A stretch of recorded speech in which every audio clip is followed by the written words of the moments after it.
Good morning, everyone. So glad you're with us here on this Monday. Eric and Stella starting things off with your morning here. I'm getting ready for a little relief from the heat because it has just been so hot at the Connert household lately. Oh, yeah. What a hot weekend it was. But if you're getting ready to step out the door right now, you'll be able to tell it. It feels nicer. Yeah, we have a little coastal breeze coming through, and that's helping us out. It's also why we have foggy conditions. This is Cardiff's view. Of course, still a little dark outside as we wait for the sun to come up here in the next 30 minutes.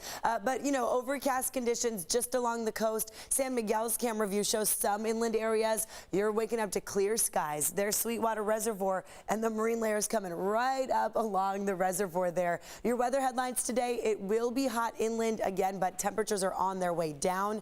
Gusty winds for the mountains and deserts. A big south swell is coming through as well. Jenny, what's going on? Well, good morning. No heat on the maps for you. Your travel times are fine. I'll show you quickly the South County where the only issue, and by issue I just mean a little bit of volume, is the Coronado Bridge. Up to the North County, yes, we have foggy conditions over the 5 and 56, but I don't see any slowdowns and no crashes are reported.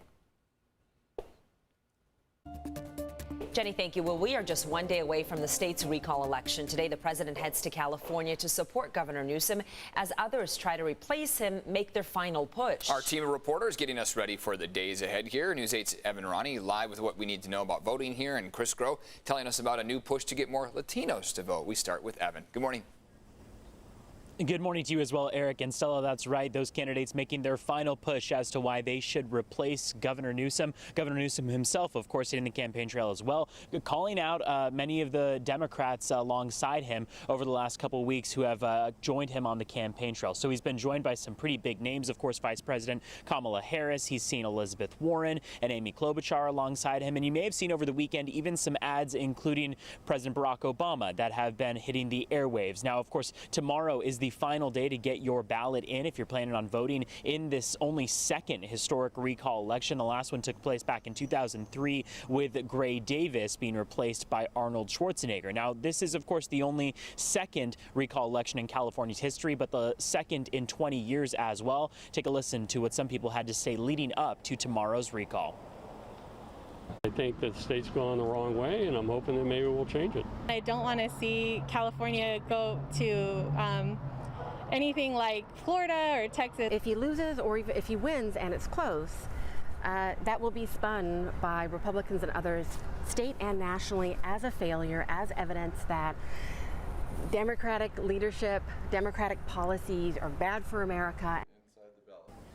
Now, the question you'll be asked on that ballot has two parts. Number one, do you want to recall the governor? And if the governor is recalled, who do you want to replace him? Remember, you can vote no to the first question and still pick a replacement on that question two portion of it. If more than 50% of voters respond yes to the first question, then the candidate with the most votes will become the new governor. Today, Newsom will be in Long Beach for a rally alongside President Joe Biden. Of the possible replacements, conservative radio host Larry Elder has been polling above many of the other candidates like John Cox, Caitlyn Jenner, and former San Diego Mayor Kevin Faulconer. Today, Assemblyman Kevin Kiley will round out his campaign here in San Diego.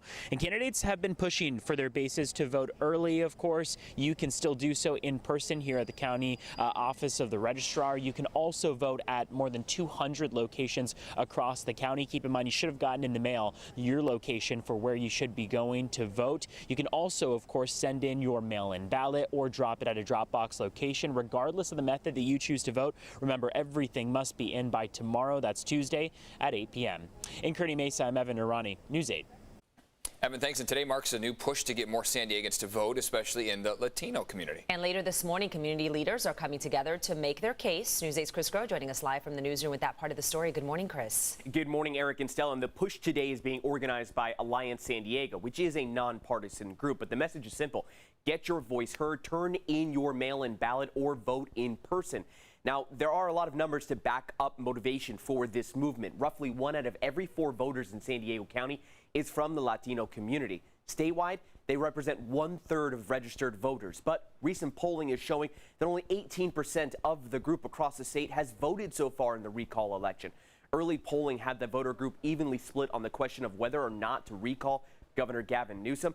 However, that has since changed. According to the Public Policy Institute of California, 63% are opposed to recalling Newsom. So they want to see those people that are saying they have an opinion actually make it heard. Now, both sides of the recall election are making a strong push for the Latino support as we head into Election Day. That includes the head of the San Diego County Democrats and the early leader amongst Republicans to succeed Governor Newsom, conservative talk show host Larry Elder. We are a majority-minority state in which the largest voting bloc is the Latino population, and it is a large part of the Democratic coalition. This is about sending a message that the Democratic Party has largely abandoned Latinos. We've been taken for granted. Now for helping in terms of where to go to vote, how to vote, what it is that you should be doing to make sure that your ballot is counted, go to CBS8.com and click on the help button. Eric and Stella. Chris, thank you. And today, President Biden will be traveling to Sacramento before he campaigns for Governor Newsom in Long Beach. The president will meet with emergency officials on the impacts of the recent wildfires. Then the president plans to take an aerial tour of communities hit hard by the Caldor fire. He's also expected to deliver remarks on investment proposals in his infrastructure deal to respond to recent extreme weather events. And more people near Lake Tahoe are going back to their homes. The weather in Northern California is helping slow the growth of the Caldor fire. It has burned nearly 220,000 acres, and right now firefighters say it is 65% surrounded. CAL FIRE expects to have full containment by the end of the month. And this morning, crews are making progress against the massive Dixie fire. It broke out in July and has burned nearly 1 million acres. One firefighter died, 3 others have been hurt. More than 1,300 buildings have been destroyed. Right now, the fire is 67% contained. Crews are making progress on a new fire north of Los Angeles as one lane of the 5 freeway remains closed. The Wildfire started Saturday near Castaic. The fire has burned more than 460 acres, but no damage has been reported. 2 firefighters were taken to the hospital for burn injuries, but they will be okay. Fire danger remains high here on a Monday. Another warm day, but things are going to cool down a little bit here, Netta. That's good to hear. Yeah, we still have a hot one for this Monday, so still inland areas, you'll be in the 90s. But by the middle of the week, hey, we're dropping into the 80s, low 80s for next weekend. So it'll be quite a change for you.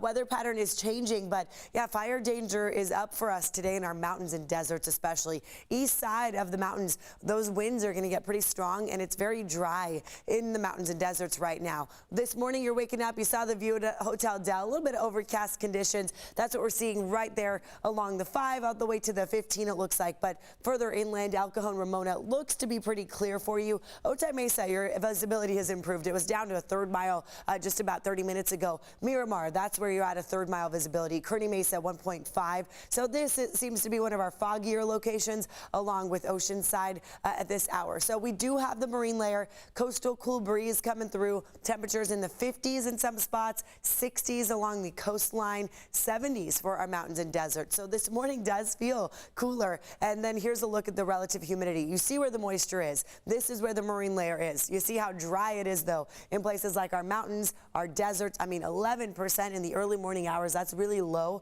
We're expecting to see single digits for the mountains and the east slope of the mountains. So this is where the fire danger will increase. Let me take you throughout the day here for your wind speeds. So around 2, 3 o'clock, we'll notice we're all going to get a little bit stronger of a breeze coming in, but this area right there where the red is, the purple is, it's going to be drying out even more by the afternoon hours. And that's also where you have triple digits in the deserts and inland areas in the low 90s for today. So it's going to be warm all across the board here for inland valleys, 80s, low 90s, but hey, at least it's not the mid to upper 90s, which is what we saw a lot of over the weekend. So we do have that slight cooling starting today. Our fire danger does improve by the middle of the week as we see a little shift in that weather pattern with more of that onshore flow and more moisture coming our way.